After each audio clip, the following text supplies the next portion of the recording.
Hello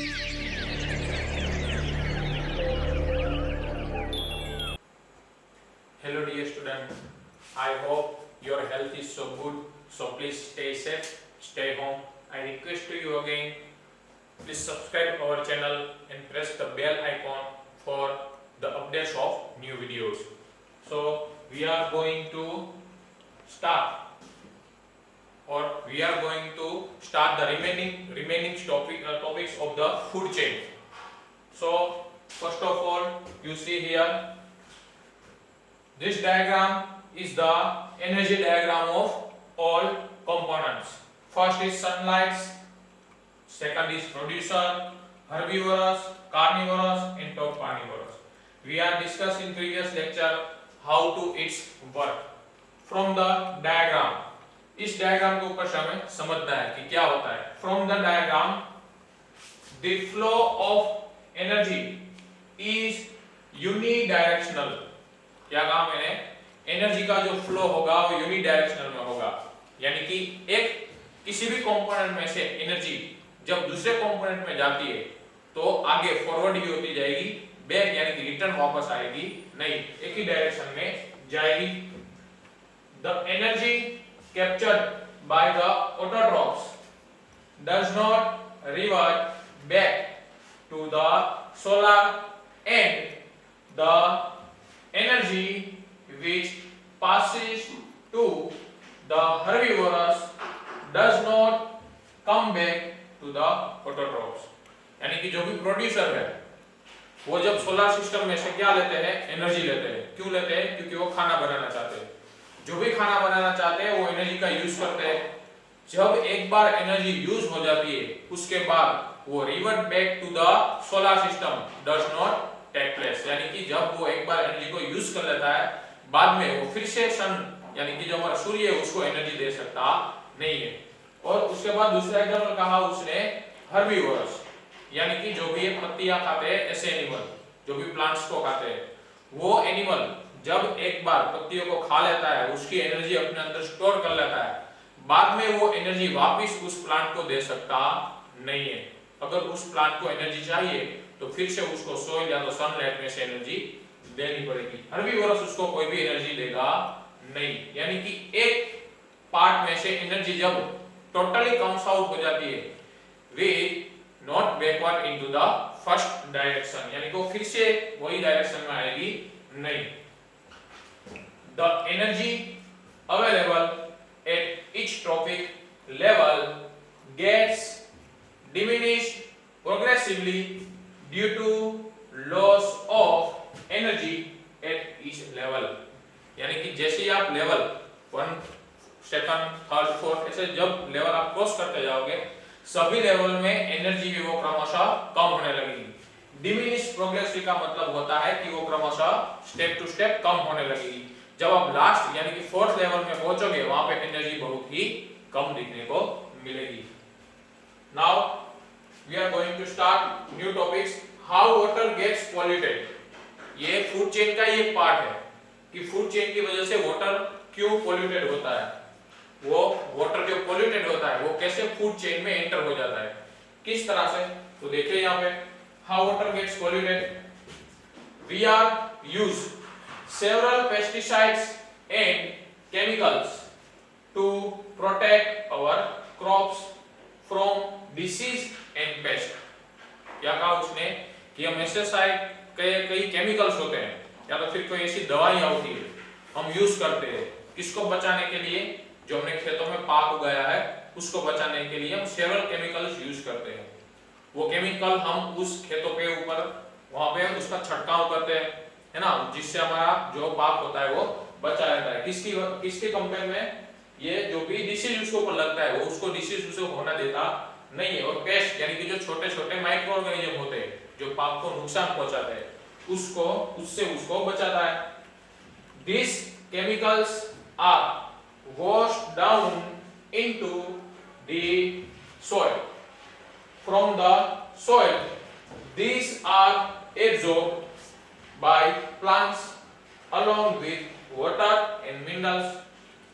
जब हम वो दवाइयां होती है उसका स्प्रे करते हैं तो वो जो दवाइयाँ होती है मिट्टी के साथ मिल जाती है, बाद में मिट्टी के अंदर घुस जाती है। वहां पे क्या होता है, मिट्टी के अंदर थोड़ा सा पानी होता है, वो पानी के साथ मिल जाती है। बाद में वो जो अर्थ सरफेस होता है वो पानी के साथ साथ सभी जगह पे बह जाती है। तो आसपास के जो भी वहां पे रहते हैं, जो भी प्लांट वहां पे उगाए गए हैं, वो क्या करते हैं, पानी को एब्जॉर्ब करते हैं। तो पानी को एब्जॉर्ब करते हैं तो साथ में मिनरल्स को भी एब्जॉर्ब करते हैं, और साथ साथ में ये केमिकल जो होते हैं, हार्मफुल केमिकल, वो भी वाटर के साथ प्लांट क्या कर लेता है, एब्जॉर्ब कर लेता है। फॉर एग्जांपल, जब कोई दवाया या फिर कोई ऐसी स्प्रे किया जाता है कहीं पे, तो आसपास के प्लांट को अगर सपोज समझ लो कि वहां पे कोई मैंगो का प्लांट है या फिर कोई दूसरा कोई फ्रूट का प्लांट है, तो वो भी साथ साथ में उस पानी को क्या करेगा, एब्जॉर्ब करेगा। तो वो सारा का सारा केमिकल उसके अंदर चला जाएगा।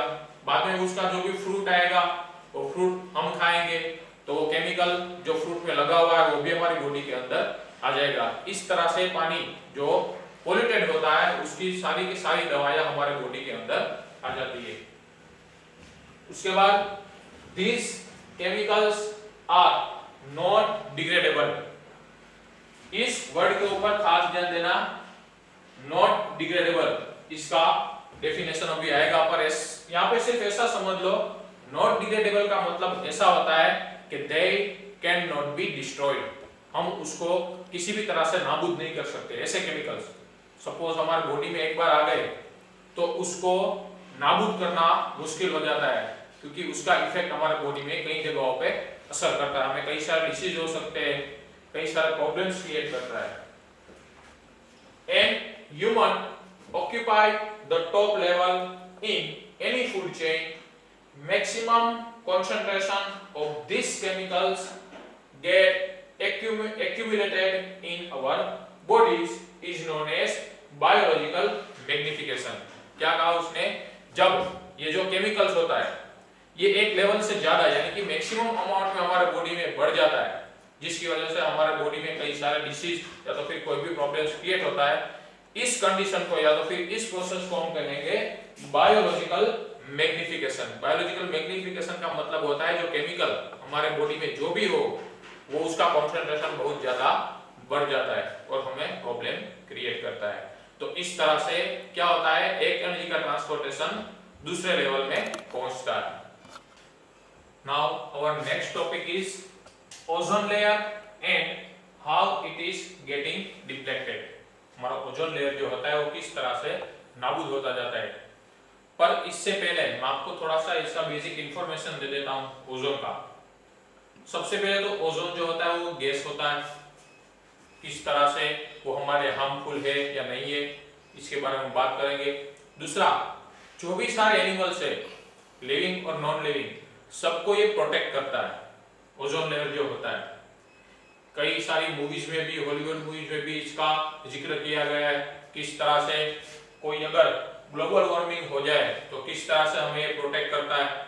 कोई ऐसी कुदरती आफतें जो होती है सनलाइट की वजह से, कुछ इस तरह से हमें ये प्रोटेक्ट करता है। तो सबसे पहले ओजोन लेयर, पहले तो ओजोन क्या होता है उसके बारे में थोड़ा सा समझ लेते हैं। ओजोन जो होता है इसका केमिकल फॉर्मूला होता है O3।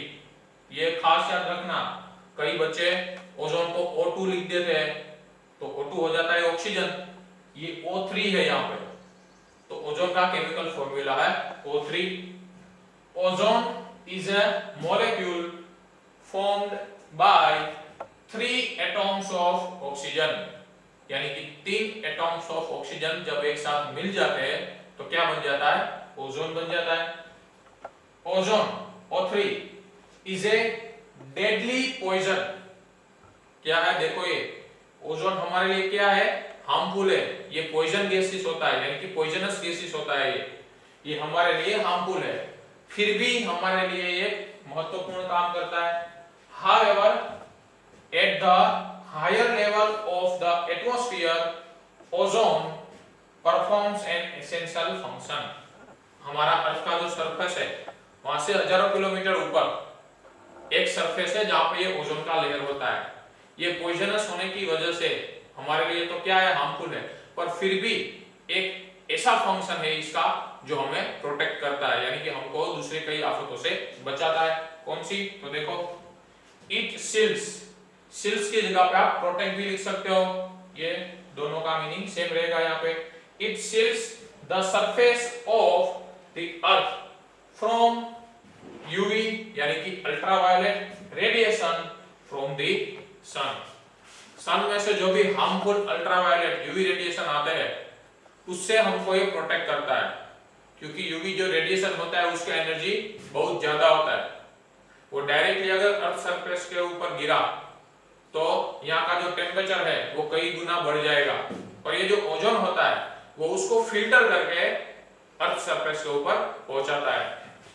तो ये हमें क्या करता है, प्रोटेक्ट करता है यूवी रेडिएशन से।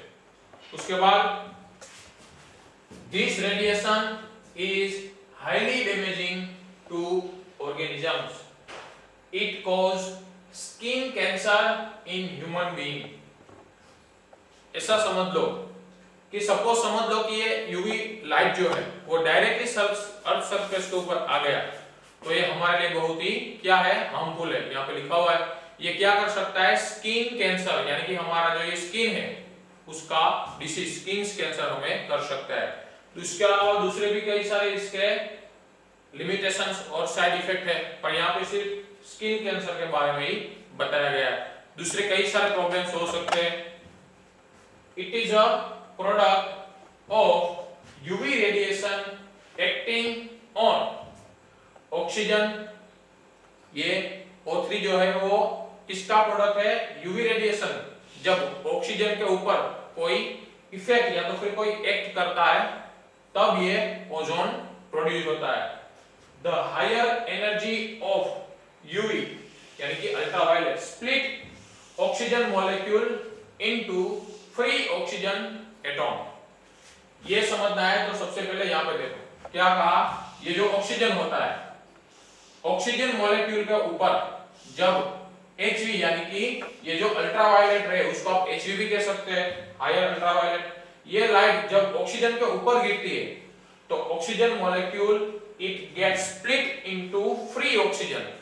क्या कहा, ये ऑक्सीजन मॉलिक्यूल फ्री ऑक्सीजन में कन्वर्ट हो जाता है जब उसके ऊपर यूवी लाइट गिरता है। Now this free oxygen atoms combine with oxygen molecule to form ozone.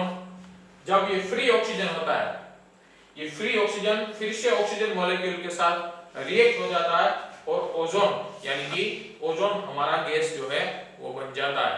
तो इस तरह से ओजोन किस तरह से बनता है, अब उसका कुछ लिमिटेशन दिया गया है कि वो किस तरह से हमको यूज करना है, किस तरह से नहीं करना है, पहले वो कैसे यूज होता था, अब उसके ऊपर क्यों बैन लग गया है, उसके बारे में हम बात करते हैं। Continue here. Now a day's ozone is begun to drop sharply in the atmosphere.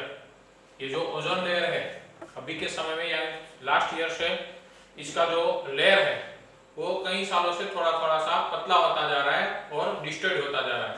इसका मेन या तो फिर जो इसका रिस्पॉन्सिबल जो फैक्टर है वो है पॉल्यूशन। जब एयर या तो फिर कोई भी ऐसा गैसेस जो पॉल्यूटेड हो जाते हैं इसकी वजह से ओजोन जो है वो थोड़ा सा उसका जो लेयर है वो पतला हो जाता है।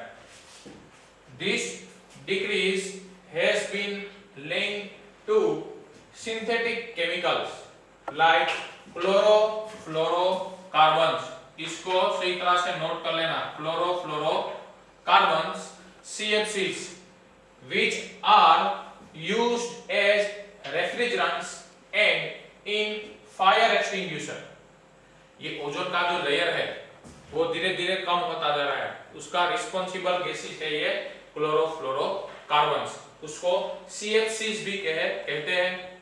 ये क्या करता है, ये ओजोन का जो लेयर होता है उसको पूरी तरह से डिस्ट्रॉय कर देता है।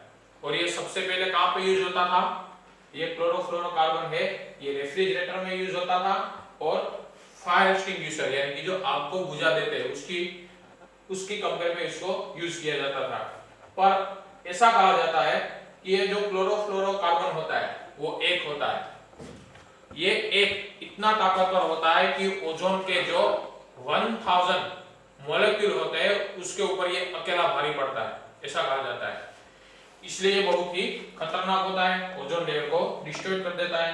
In 1987, the United Nation Environment Program UNEP, इसका कई बार फुल फॉर्म भी पूछा जाता है एग्जाम में। UNEP का फुल फॉर्म क्या है, तो आपको लिखना है United Nations Environment Programme succeeded in forming an agreement to freeze CFC's production at 1986 levels. क्या क्या उसने, ये जो UNEP है उसने, उसको पता चला कि ये CFC जो है उसकी वजह से ये जो ओजोन का लेयर है वो थोड़ा थोड़ा पतला होता जा रहा है।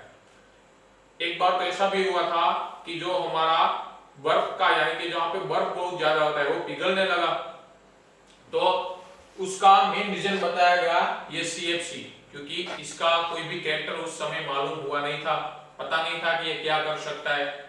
तो ज्यादा यूज की वजह से वहां पे ओजोन का लेयर है वो कम हो गया। तो UNEP ने ये डिसाइड किया कि अब इसको यूज करना है तो बहुत ही लिमिटेड क्वांटिटी में इसको यूज करना है, पर फिर भी लिमिटेड क्वांटिटी में यूज करते थे, फिर भी ये बहुत ही हार्मफुल था। इसलिए it is now mandatory for all the manufacturing companies to make CFC free refrigerator. ये थोड़ा सा भी यूज करते थे फिर भी बहुत हार्मफुल था, इसलिए जो भी UNEP है इसने इसको पूरा का पूरा बैन लगा दिया। और सभी जो मैन्युफैक्चरिंग कंपनी है जो भी ये रेफ्रिजरेटर बनाते हैं उसको कंपलसरी ये रूल से फॉलो करना पड़ा। उसको जो रेफ्रिजरेटर बनाते थे वो पूरा का पूरा CFC फ्री रेफ्रिजरेटर बनाना पड़ता था। पर यहाँ पे दूसरा यूज किया गया है फायर एक्सटिंग्विशर। CFC का फायर एक्सटिंग्विशर में भी यूज किया जाता था, पर अब हाल ही के समय में आपने कई बार देखा होगा CO2 कार्बन डाइऑक्साइड उसको यूज किया जाता है फायर एक्सटिंग्विशर के तौर पे।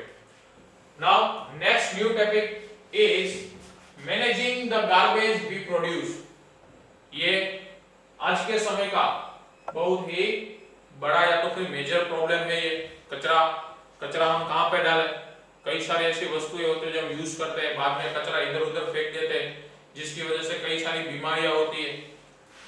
पर हमारे भारत देश जैसे बड़े देश में, भारत, चाइना, ऐसे रशिया, ऐसे जो बड़े बड़े देश है उसके लिए प्रॉब्लम बहुत ही मेजर प्रॉब्लम है कि कचरा कहाँ पे डालें। तो सबसे पहले यहाँ पे मैंने 3 थिंग यहाँ पे दिए गए, how to we manage the garbage we are produce. सबसे पहले बुर्ड इन अ पिट, जो भी कचरा हम डेली का प्रोड्यूस करते हैं उसको जमीन में गड्ढा कोई भी खोद के उसके अंदर डाल दे, है ना, उसको अंदर वहां पे डाल दे, उसके ऊपर सारा का सारा मिट्टी डाल दे। दूसरा हम ऐसा कर सकते हैं बर्निंग, हम उस कचरे को जला दे। और तीसरा है रीयूज टू चेंज फॉर्म, या तो हम ऐसा कर सकते हैं जो भी कचरा हमने इकट्ठा किया है उसका जो फॉर्म है वो चेंज कर दे और दूसरे किसी पर्पस के लिए हम उसको यूज करें। तो इस तरह से हम इस जो वेस्ट होता है हमारा उसको निकाल सकते हैं। Many human made materials like plastic will not be destroyed by bacteria. These persist for a long time. अब एक ऐसा मटेरियल जो हमने बनाया है प्लास्टिक, ये बहुत ही मेजर प्रॉब्लम है हमारे लिए प्लास्टिक, क्योंकि इसका ना तो कोई अभी तक कोई भी ऐसा की मिला है कि हम उसको डिस्ट्रॉय कर सके पूरी तरह से। ये प्लास्टिक जो होता है it not be destroyed by bacteria, ये बैक्टीरिया से भी डिस्ट्रॉयड नहीं होता है किसी भी तरह से, इसका हम कोई भी अभी सॉल्यूशन निकाल पाए नहीं है।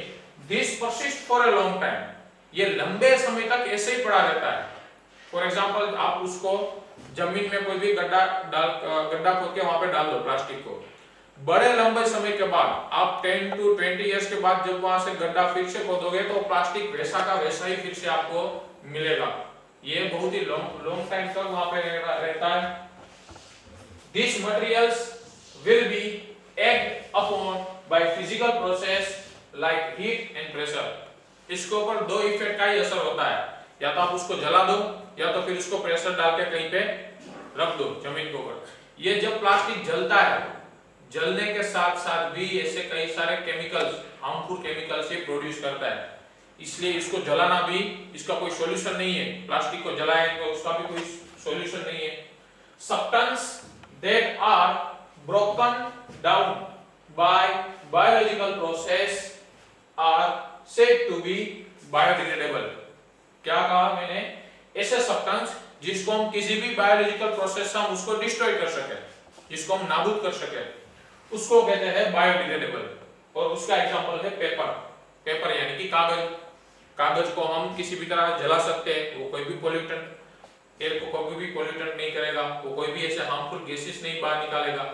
दूसरा, ये दोनों डेफिनेशन आपके लिए आईएमपी है 1 मार्क्स के लिए। दूसरा डेफिनेशन है substance that are not broken down by biological process are said to be non biodegradable, यानी कि प्लास्टिक।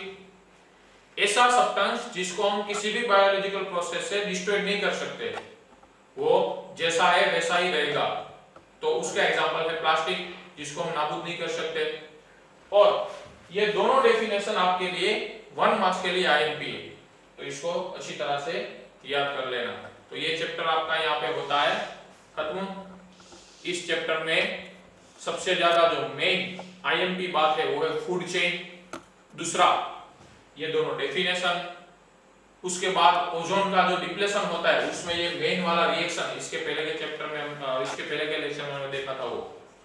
और इस चैप्टर में कई सारे ऐसे 1 मार्क्स के क्वेश्चन पूछे जाते हैं, है ना, जो आपको बीच बीच में कई में पैराग्राफ के दिए गए होते हैं। बड़े बड़े क्वेश्चन तो आसानी से याद रह जाएंगे, पर 1 मार्क्स के क्वेश्चन आपको अच्छी तरह से याद कर लेना है।